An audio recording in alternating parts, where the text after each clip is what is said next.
You are born into a sophisticated society on the African savanna. Unfortunately, you're poor. Not poor in money. Hyenas have not invented money, which is one of their better decisions. You are poor in rank. Your mother sits near the bottom of the clan's hierarchy, so from your first weeks of life, almost everyone outranks you.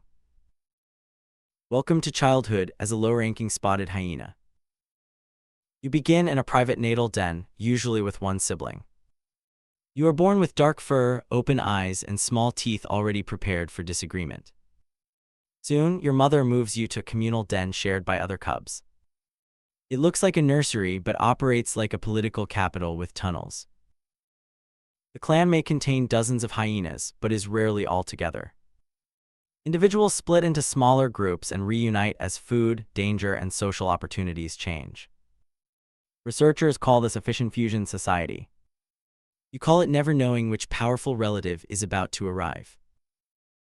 Spotted hyena society is organized into a strict hierarchy dominated by females. Daughters usually remain in the clan where they were born, while most males eventually leave. Rank passes through maternal lines, and cubs gradually learn where they belong by watching their mothers and receiving their support. Your mother cannot simply explain this. There is no orientation booklet labeled, "Everyone who may bite you." Instead, she demonstrates. When she approaches an even lower-ranking animal, that animal may retreat. When a dominant female approaches her, your mother yields. You watch. You practice. Over time, your own position settles just below hers. This means a tiny cub from a powerful family may dominate a much larger adult from a lower one. Strength matters, but family connections matter more. The clan is less a battle of muscles than a very loud inheritance system. At the communal den, you play with other cubs, chase them, wrestle, and investigate every object that might be edible. Play helps you develop coordination and social skills. It also teaches you an important lesson: some playmates can end the game whenever they want. A high-ranking cub pushes toward a den entrance. You move. It wants your resting spot. You move. It wants the mysterious stick you have been chewing for 11 minutes. The stick has changed ownership.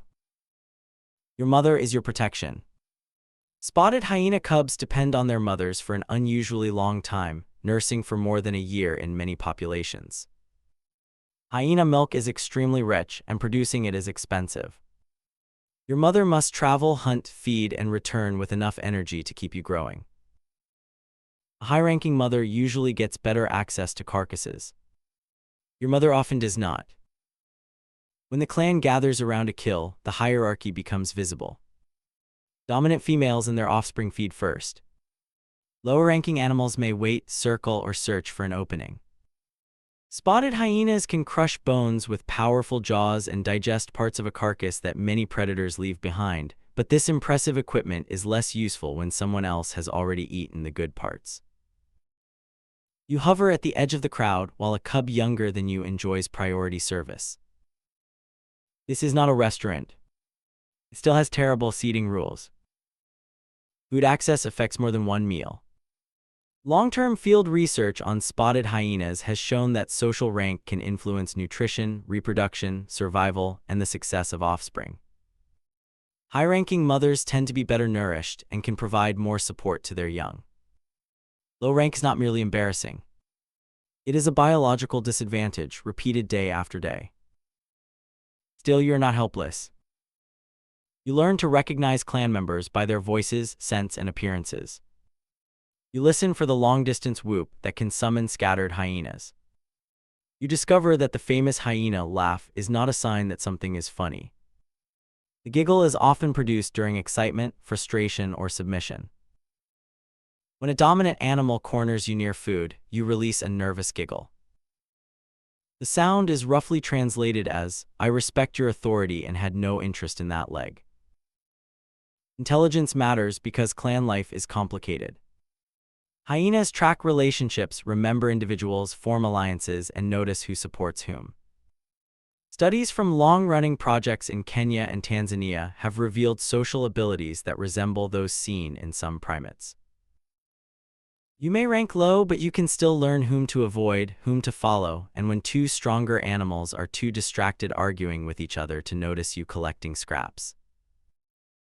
As you grow, you begin traveling beyond the den. Your legs become stronger, your pale adult coat and dark spots replace your cub fur, and the savanna expands into a map of prey, rivals, lions, and neighboring clans. You learn that hyenas are not simply scavengers. Spotted hyenas are skilled hunters that can chase and kill their own prey. Hunting alone may help you avoid sharing, but large prey can require cooperation. Joining others improves your chances of making a kill and also guarantees that the hierarchy will arrive for dinner. Then come the lions. A single lion is much larger than you and may steal a carcass or kill a hyena. But clan members can rally together, surrounding and mobbing a lion when their numbers are strong enough. For once, your position near the bottom matters less than the number of jaws on your side. You approach with the others, whooping and darting forward. The lion turns. The clan presses closer. This is your emotional advantage. The same society that restricts you can also protect you. You may receive less food and more intimidation, but you are not surviving alone. Your mother defends you. Relatives recognize you. Clan members cooperate against enemies and neighboring hyenas.